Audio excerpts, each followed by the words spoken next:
Raghunandan Raghunandan रघुवर सेवन Raghupati Shayan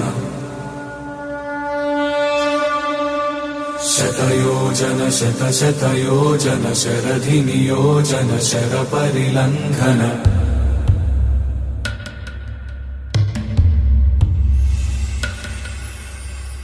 Raghunandan